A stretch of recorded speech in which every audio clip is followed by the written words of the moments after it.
In the heart of the Great Flame Dynasty, Empress Zan, a powerful and beautiful ruler, faced increasing pressure from her ministers to marry.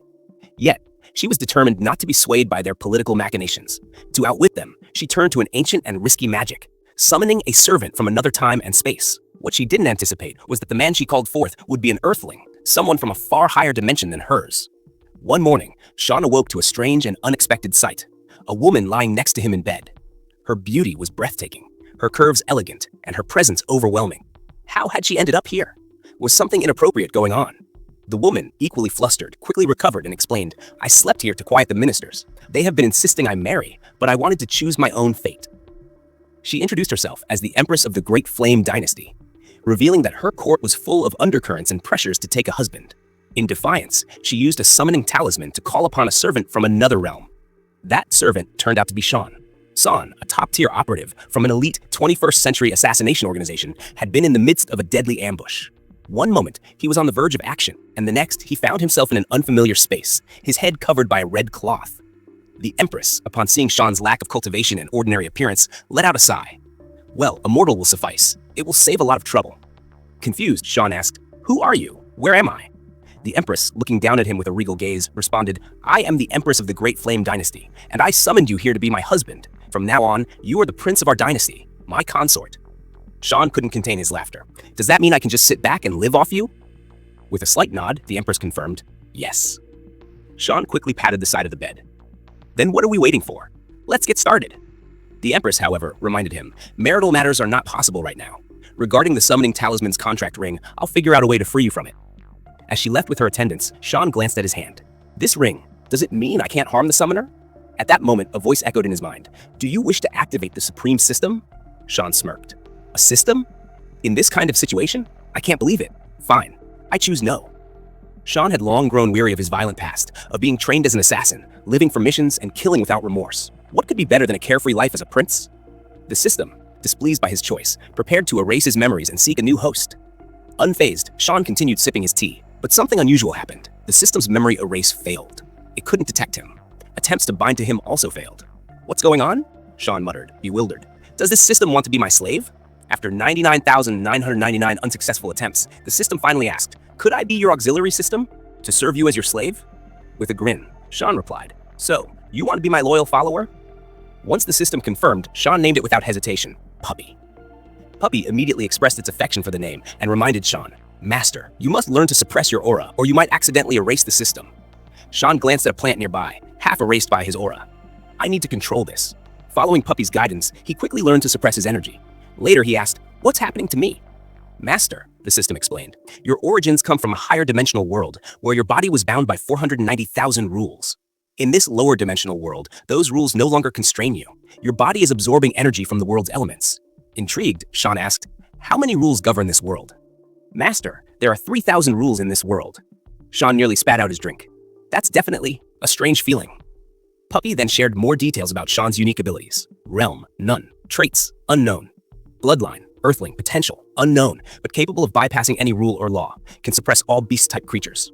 Later, Sean wandered into a martial arts arena. He effortlessly snapped a sword with a simple bend. "What's with the quality of these weapons?" he muttered. Puppy clarified, "Master, spiritual weapons are ranked in 9 tiers. The sword you broke was a tier 6 extreme-grade weapon, high quality in the Great Flame Dynasty." Still, Sean wasn't impressed. He tossed the broken sword aside and walked away, no longer interested in physical conflict. On the third morning, Sean woke to find the Empress in his bed. He was startled, thinking back to the previous night, wondering if he had crossed any boundaries.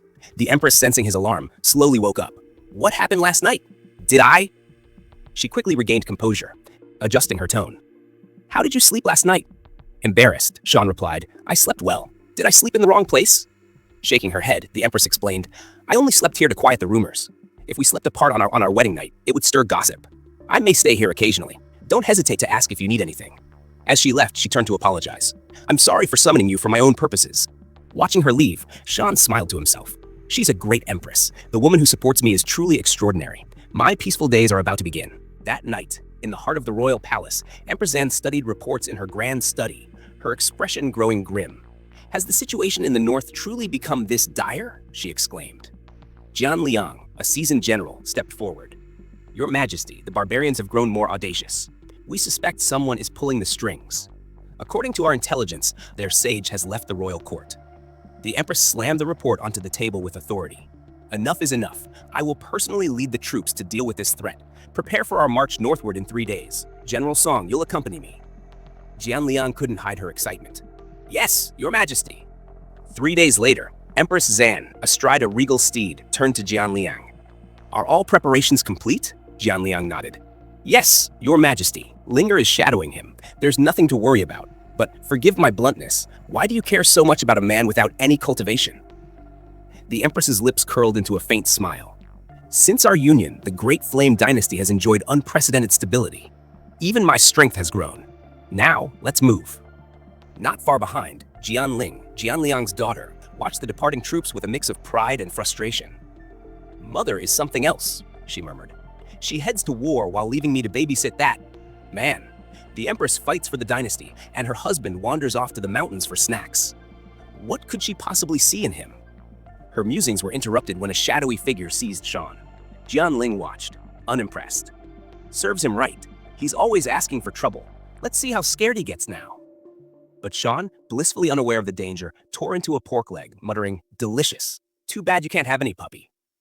Moments later, Shan was unceremoniously dumped before a group of sinister figures. A scar-faced man scrutinized him. Are you sure this is the Empress's husband? He seems ordinary. Shan, still savoring his pork, seemed oblivious. Hiding nearby, Jianling sighed. This useless prince. Still, these people must be from the Blood Cloud Tower's Great Flame Branch. I should retrieve him before things escalate. She turned into a shadow and darted toward Shan, signaling for him to take her hand. But as soon as she approached, she felt the trap snap shut. A 6th-rank ceiling formation, Jianling realized, frozen in place. Scarface cackled. Ah, the prodigy Jianling, a 5th-rank talent at just 16. It's an honor. Jianling struggled to draw her sword. Who are you? How do you know about my break defense slash? Scarface chuckled. Let's just say I'm well informed. Removing his mask, he revealed a scarred, gloating face. Long time no see, Jianling. Dragged into a cave alongside Shan, Jianling seethed. Liang Zhuo, so you're still alive. Shan wiped his hands, standing up nonchalantly. If you two know each other, I'll just be on my way. Liang Zhuo's grip tightened on Shan's shoulder. Not so fast, pretty boy. Shan raised an eyebrow. Fine. What do you want? Liang Zhuo smirked and handed him a pouch. Dissolve this powder in water and pour it into the Empress's martial arena. It'll spare your life and... Before he could finish, Shan snatched the pouch. Got it. He then grabbed a bottle Liang Zhuo offered and drank its contents without hesitation. Liang Zhuo stared, stunned. Is he insane? Shan wiped his mouth, handing back the bottle. There. Can I go now? I wouldn't want the female guards growing suspicious. Liang Zhuo hesitated, clearly uneasy. Meanwhile, Jianling, boiling with rage, shouted, Coward! The Empress must be blind to marry someone like you. Liang Zhuo chuckled. Naivety runs in your family, girl. Only those who adapt survive. As tension rose, Shan interrupted. Can I at least take her with me? No, Liang Zhuo replied. I have unfinished business with her. Shan sighed. If she doesn't return with me, I'll face trouble too. Let her go. Liang Zhuo's subordinate, impatient, lunged at Shan. Jianling shouted in alarm. Shan? To everyone's shock, Shan remained calm, yawning as the assailant reached him. Touch my hair, Shan muttered darkly, and you'll regret it. With a single punch, Shan vaporized the attacker, a 5th-rank expert. The cave quaked as Shan unleashed a devastating wave of energy, obliterating his foes. Liang Zhuo fell to his knees, trembling. Shan approached, his tone cold. All I wanted was peace. But no, you had to drag me into this. Liang Zhuo began disintegrating into ash, pleading futilely. Shan turned to Jianling, now free from the formation, and quipped, Stay here. I'll clean up. He vanished, returning moments later with a mountain hoisted above his head. Done, he said with a grin, dropping the mountain to bury the cave completely. Jianling, still reeling, stared at him in disbelief. What is he? As Shan departed, he called back, Just tell them you saved me, kid. Jianling opened her mouth to protest but froze as Shan turned back, fixing her with a sharp, icy glare. Didn't your mother ever teach you to respect your elders? He asked, his tone cool and cutting. Startled, Jianling's defiance crumbled. Like a cat whose tail had been stepped on, she stiffened before dropping to her knees and kowtowing. I promise I won't speak out of turn again, she declared with conviction. Satisfied, Shan offered her his hand. Good. Now, let's go. Their exchange was interrupted by the crunch of footsteps emerging from the nearby jungle. A group of female soldiers from the Great Flame Dynasty burst onto the scene, their faces etched with worry. Prince, General Jian, are you both unharmed? the lead soldier Luan asked urgently. Sean stifled a yawn, his casual demeanor starkly contrasting the soldier's urgency. Jianling stepped forward, taking her cue. "The bandits have been neutralized," she said briskly. "No need for concern." Sean waved a hand dismissively. "Everyone's done well. Let's return and finish our barbecue." Luan frowned. "Prince, the bandits in this area, it might still be dangerous." Sean, unbothered, gestured towards Jianling. "No need to worry. This little lady has dealt with all of them." The soldiers exchanged doubtful glances. Among them, hushed murmurs began. "The young general despises the prince's carefree lifestyle," one whispered. "And now he's calling her little girl? We should prepare ourselves to stop her from punching him later." Yet, to their astonishment, Jianling remained unflinchingly composed, even obedient. "What are you all waiting for?" she barked at them. "Move!" Their shock deepened. When had their young general grown so accommodating? Soon after, a bonfire crackled under the night sky, and the aroma of roasting pork filled the air. Sean beckoned to Jianling. "Little girl, do you have a knife?"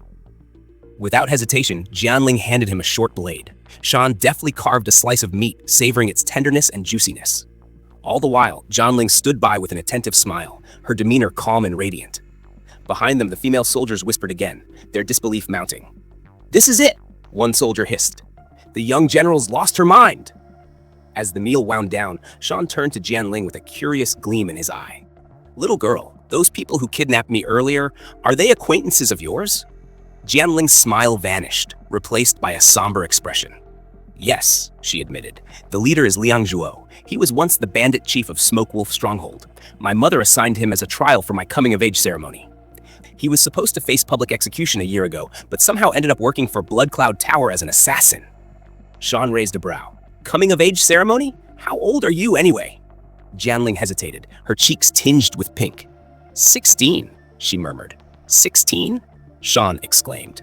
"Your mother deserves a stern talking to for putting you through such trials at your age." Jianling nodded wordlessly, her gaze averted. Nearby, the soldiers deliberated among themselves. "The Blood Cloud Tower failed this time," one said gravely. "But within 7 days, they'll strike again." Sean, catching wind of their conversation, turned. 7 days? He echoed. "Prince," Luan interjected. "Why not stay in the palace temporarily? Its protective array is impenetrable. Blood Cloud Tower wouldn't dare breach it." Sean didn't need persuading. "I'll stay in the palace," he declared immediately, his resolve instant and unshakable. The soldiers exchanged looks, biting back laughter. Was the prince truly this afraid of danger? Jianling, however, pondered silently. How far would the prince go to avoid involvement? After their mountain feast, Sean suggested a leisurely stroll to aid digestion. As they walked, whispers among 2 imperial guards reached Jianling's ears. "Do you think the young general fancies the prince?" one guard speculated. "Why else would she tolerate him?" "Don't gossip," the other chided. "We'll never comprehend her reasoning." Jianling ignored them, her expression unreadable.